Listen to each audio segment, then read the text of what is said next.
नमस्कार दर्शक बंधु मो वास्तुविद भागीरथी बिंधाणी और मोर वास्तु संदेश चैनल को आपको स्वागत करुच्ची। जो दर्शक बंधु मैंने मोर ये वास्तु संदेश चैनल देखुं लाइक शेयर और सब्सक्राइब करूँ। आज आप देखिपुं कौन लिखाई धन अर्जन कर भार ऋण भार वृद्धि की। हाँ दर्शक बंधु यहाँ कौन हो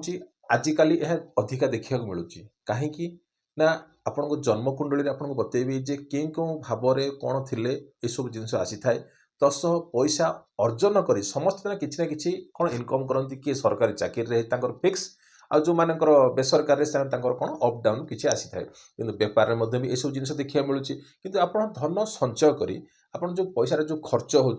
आपको नियंट हबार आप कौन कले ना ऋण भार कले किंतु से ऋण भार को आपड़ कौन कर सुझी ठीक से सुझी पारना तार कारण कौन जो ये सब जिन जब आप जन्मकुंडली थी जहाँ जी कहि तार उपाय कहि छोटिया छोटिया आप रिमेडी कर सब जिनस कौन मुक्ति पाइपर। हाँ दर्शक बंधु जमती कि रहा ये कौन लग्न कुंडली प्रथम यहाँ हूँ लग्न प्रथम द्वितीय तृतीय चतुर्थ पंचम षष्ठ सप्तम अष्टम नवम दशम एकादश आ कौन आसा आप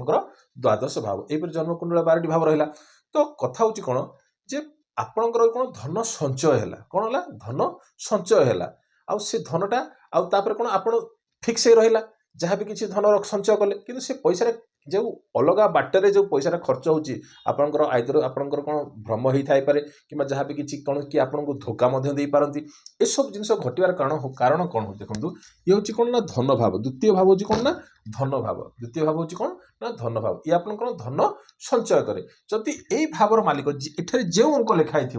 थी जो अंक लिखाई मानि नियंतु एठी आपणकर कौन लिखाई ना 3 अंक लिखाई मारे लग्न जे आपंकर जदि तृतीय 3 अंक लिखाई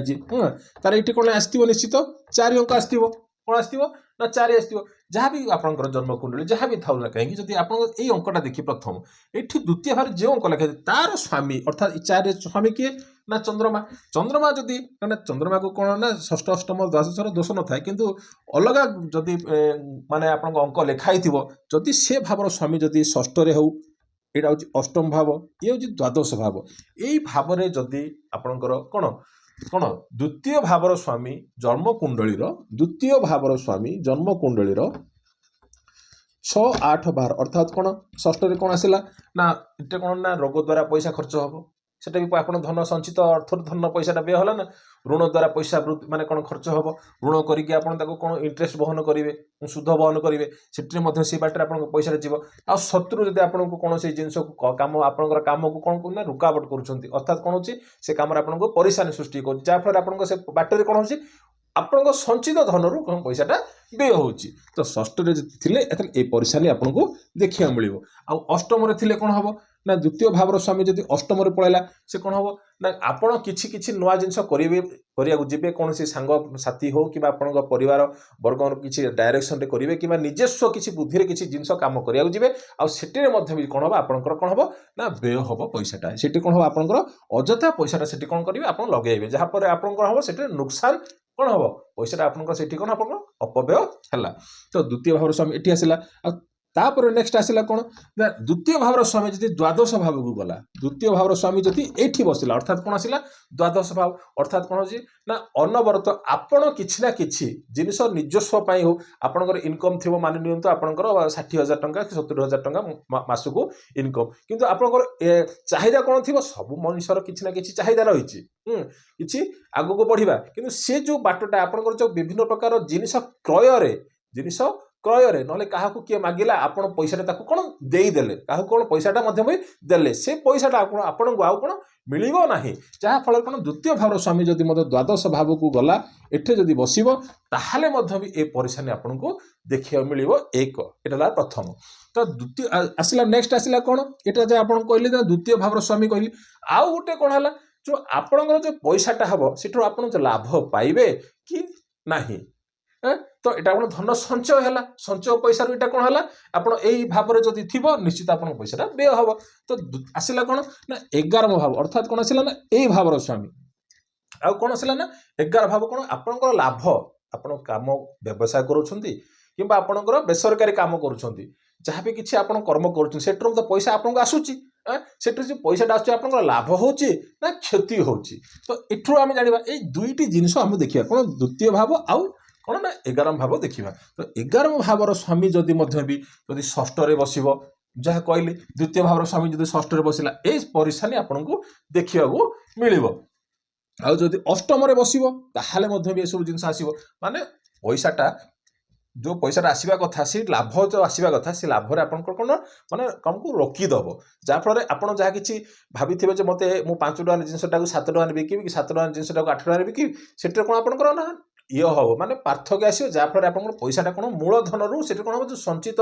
ଧନରୁ ଯେଉଁ ଲାଭ ପାଇବା କଥା ସେଠୁ ଆପଣ ପାଇବେ ନାହିଁ। ଆଉ 11ମ ଭାବର ସ୍ୱାମୀ ଯଦି ଦ୍ୱାଦଶ ଭାବକୁ ପଳେଇଲା, ତାହେଲେ ମଧ୍ୟ ବି ଆପଣ କ'ଣ ହେବ ନା ଯାହା କିଛି ଲାଭ ପାଇବେ ସେ ପଇସା ଅଯଥାରେ କ'ଣ ହେବ ନା ବ୍ୟୟ ହେବ ଫାଇନାଲି। ଏଇଟା ହେଉଛି ଆପଣଙ୍କର ଜନ୍ମ କୁଣ୍ଡଳୀରେ। ଏଇଟା ଏସବୁ ଜିନିଷ ଆମେ କୋଉଠି ଦେଖିବା ନା ନିଜସ୍ୱ ଜନ୍ମ କୁଣ୍ଡଳୀରେ ଯଦି ଏଇଭଳି ଥିବ ତାହେଲେ ନିଶ୍ଚିତ ମୁଁ କହିବି କ'ଣ ହେଉଛି, ଇଏ ହେଉଛି କ'ଣ ଦାରିଦ୍ର୍ୟ ଯୋଗ। ଇଏ କ'ଣ ହେଉଛି ନା ଗୋଟେ ଦାରିଦ୍ର୍ୟ ଯୋଗ। ଆଉ ତା ସହିତ ଯଦି ଦ୍ୱିତୀୟ ଭାବରେ କ'ଣ ଥିବ, ରବି ହଉ କିମ୍ବା ମଙ୍ଗଳ ହଉ କିମ୍ବା କ'ଣ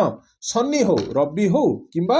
ମଙ୍ଗଳ ହଉ କିମ୍ବା ଶନି ହଉ, ଯଦି ଏଇ 3ଟି ଗ୍ରହ ଯଦି ଏଇଟା କ'ଣ ମାନେ କ'ଣ ଅଛନ୍ତି, ରବିଟାକୁ କ୍ରୁର ଗ୍ରହ କହନ୍ତି, ଆଉ ଏମାନେ ହେଉଛନ୍ତି ନା କ'ଣ ପାପ ଗ୍ରହ। ରବି ହେଉଛି କ'ଣ କ୍ରୁର ଗ୍ରହ, ଆଉ ମଙ୍ଗଳ ଶନି ହେଉଛି ନା କ'ଣ ପାପ ଗ୍ରହ। ଯଦି ଦ୍ୱିତୀୟ ଭାବରେ ଆପଣଙ୍କର ଶନି ହଉ କିମ୍ବା ଆପଣଙ୍କର କ'ଣ ହେଉଛି ନା ମଙ୍ଗଳ ଗ୍ରହ ଯଦି ପ୍ରେଜେଣ୍ଟ ଥିବ, ତାହେଲେ ଆପଣଙ୍କୁ ଏଇ ଯେଉଁ ଜିନିଷ ମାନେ ଆପଣଙ୍କର ପଇସା ମାନେ ବାକି କରିଦେବେ, ଆପଣ ତାକୁ ସୁଝି ପାରିବେନି। ଯାହାଫଳରେ କ'ଣ ଅନବରତ ପଇସା ଆସିବ, କିନ୍ତୁ ସଞ୍ଚିତ ତ ଧର ଆପଣ ଯଦି ସରକାରୀ ଚାକିରି କରୁଥିବେ ତାହେଲେ କ'ଣ ହେଉଛି ପଇସାଟା କ'ଣ ଷ୍ଟିପିଲ୍ ହେଇକି ମାନେ ଏତିକି ଆପଣ ପାଇବେ। ଆଉ ଯଦି ଆପଣଙ୍କର ଯଦି କ'ଣ ହେଉଛି, ଯଦି ଇନକମ୍ ସୋର୍ସଟା ଯଦି ସେଠାରେ କ'ଣ ଅଛି, ଇନକମ୍ ସୋର୍ସରେ ଏଠି କ'ଣ କରେ ସଞ୍ଚିତ ଧନରୁ ପଇସାଟାକୁ ଅପବ୍ୟୟ କରାଏ। ମାନେ ଆପଣଙ୍କର ଯଦି ଏ ଗ୍ରହ ଥିବ ନିଶ୍ଚିତ ରୂପେ ଆପଣ କିମ୍ବା ରାହୁ ମଧ୍ୟ ବି ଯଦି ଥିବ, ରାହୁ ବେଳେବେଳେ କ'ଣ ଲାଭ ବି କରାଇଦିଏ, କ'ଣ ରାହୁ ମଧ୍ୟ ବି ବେଳେବେଳେ କ'ଣ ଲାଭ ବି କରାଇଦିଏ, ଆଉ ବେଳେବେଳେ ଲସ୍ ମଧ୍ୟ ବି କରାଇ ଦେଇଥାଏ। ଆଉ ସେଇ କ୍ଷେତ୍ରରେ ଆପଣ କ'ଣ ଯଦି ଆପଣ ମାଦକ ଦ୍ରବ୍ୟ ସେବନ କରିବେ, ଏସବୁ ଜିନିଷକୁ ଆପଣଙ୍କୁ କ'ଣ ହେଇଯିବ, ସେଇ ଇନକମ୍ ସୋର୍ସରୁ ମାନେ ଯେଉଁ ଆପଣ ପଇସା ଇନକମ୍ କରୁଥିଲେ ସେଇ ପଇସାରୁ ଆପଣ କ'ଣ ଅପବ୍ୟୟ କରିବେ। ଯାହାଫଳରେ କ'ଣ ହେବ, ଯାହା ନିଷ୍ପତ୍ତି ନେବେ ତାହା ଆପଣଙ୍କର ଭୁଲ ପ୍ରମାଣିତ ହେବ। ଯଦି ଏଇ ପ୍ରକାର ଅଛି, ୟାକୁ ଆମେ କ'ଣ କହିବା ନା ଦାରିଦ୍ର୍ୟ ଯୋଗ ମଧ୍ୟ ଆମେ କହିବା। ତ ଆପଣଙ୍କୁ କହିଲି ଯଦି ଏଇଭଳିଆ ଥିବ ତାହେଲେ ଜୀବନ ଥିବା ପର୍ଯ୍ୟନ୍ତ ଏସବୁ ପରିଶାନୀ ଆପଣଙ୍କୁ ଋଣରେ ବୃଦ୍ଧି ହେବ କିମ୍ବା ଯାହା ବି ଋଣ ଆଣିବେ ପଇସା ସୁଝି ପାରିବେନି, ଏ ପ୍ରକାର ଆପଣଙ୍କୁ କ'ଣ ହେବ ଦେଖେଇବ। ତାହେଲେ ଏଠୁ ଆମେ କେମିତି ପାଇବା, କେମିତି ୟାକୁ ଆମେ ଛୋଟିଆ ମୋଟିଆ ରିମେଡି କରି କ'ଣ କରିବା ନା ବିଷ୍ଣୁ ସହସ୍ରନାମ, କ'ଣ ନା ବିଷ୍ଣୁ ସହସ୍ରନାମ। ବିଷ୍ଣୁ ସହସ୍ରନାମ ଯଦି ଆପଣ ପଠନ କରୁଛନ୍ତି କିମ୍ବା ଶୁଣୁଛନ୍ତି, ତାହେଲେ ଏଇ ଯେଉଁ ଯାହା କହିଲି ଏଥିରୁ ଆପଣ ଟିକେ କ'ଣ ହେବ ମୁକ୍ତି ପାଇପାରିବେ। ହେଉଛି କ'ଣ ମା ଲକ୍ଷ୍ମୀଙ୍କୁ ଆରାଧନା କରିବେ। ତ ଧନ ଉପରେ ଆପଣଙ୍କର ମାଡ଼ଟା ହେଉଛି, ବୋଝଟା ଆପଣ ନିଜକୁ ହେଉଛି, ତ ଏଠି କ'ଣ କରିବେ ମା ଲକ୍ଷ୍ମୀଙ୍କୁ ଆପଣ ଯଦି ପୂଜାର୍ଚ୍ଚନା କରୁଛନ୍ତି, ଆଉ ତାପରେ ଶୁକ୍ରବାର ଦିନ ସ୍ୱାମୀ ସ୍ତ୍ରୀ ଯଦି ଆପଣଙ୍କର ଘରେ ଅଛନ୍ତି ଏସବୁ ମାନେ,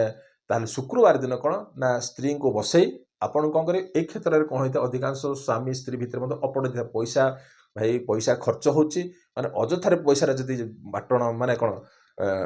ଯାଉଛି, ତାହେଲେ କ'ଣ ହେବ ନା ସ୍ୱାମୀ ସ୍ତ୍ରୀ ମଧ୍ୟ ବି କ'ଣ ପାଟିତୁଣ୍ଡ ମଧ୍ୟ ସାରେ ଲାଗିଥାଏ, କାହିଁକିନା ଯାହା କିଛି ଦରକାର ସେସବୁ ଜିନିଷ ଆମର କ'ଣ ଫୁଲଫିଲ୍ ହୋଇପାରିନଥାଏ। ତ ଏଠି କ'ଣ କରିବେ, ଆପଣ ବିଷ୍ଣୁ ସହସ୍ରନାମ କରିବେ। ଆଉ ଶୁକ୍ରବାର ଦିନ କ'ଣ କରିବେ, ଏଇଟା କରିବେ ଆପଣଙ୍କର ଗୁରୁବାର ଦିନ କରିବେ। ଗୁରୁବାର ଦିନ ବିଷ୍ଣୁ ମନ୍ଦିର ଦର୍ଶନ କରିବେ। ଆଉ ଶୁକ୍ରବାର ଦିନ କ'ଣ କରିବେ, ଗୃହରେ ବସି ସ୍ୱାମୀ ସ୍ତ୍ରୀ ବି କ'ଣ ଶ୍ରୀସୂକ୍ତ ପଠନ କରିବେ। କ'ଣ କରିବେ, ଶ୍ରୀସୂକ୍ତ ପଠନ କରିବେ। ତ ଏଇଟା ଆପଣଙ୍କୁ କହିଲି ଦୁଇଟି ଆପଣ କହିବେ। ଆଉ ତୃତୀୟ ଉପାୟ କ'ଣ କରିବେ, ଦେଖୁଥିବେ ଆପଣଙ୍କ ଘରେ ତୁଳସୀ ବୃକ୍ଷ ଥିବ, କ'ଣ ନା ଘରେ ଯେଉଁ ତୁଳସୀ ବୃକ୍ଷ ଥିବ, ତୁଳସୀ ବୃକ୍ଷ କ'ଣ କିଛି ମାନେ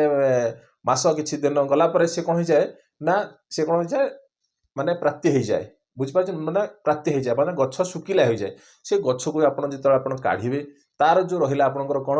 ନା ଯେଉଁ ଚେର ରହିଲା, ଚେରକୁ କ'ଣ କରିବେ ଭାଙ୍ଗିକି ତାକୁ କ'ଣ କରିବେ,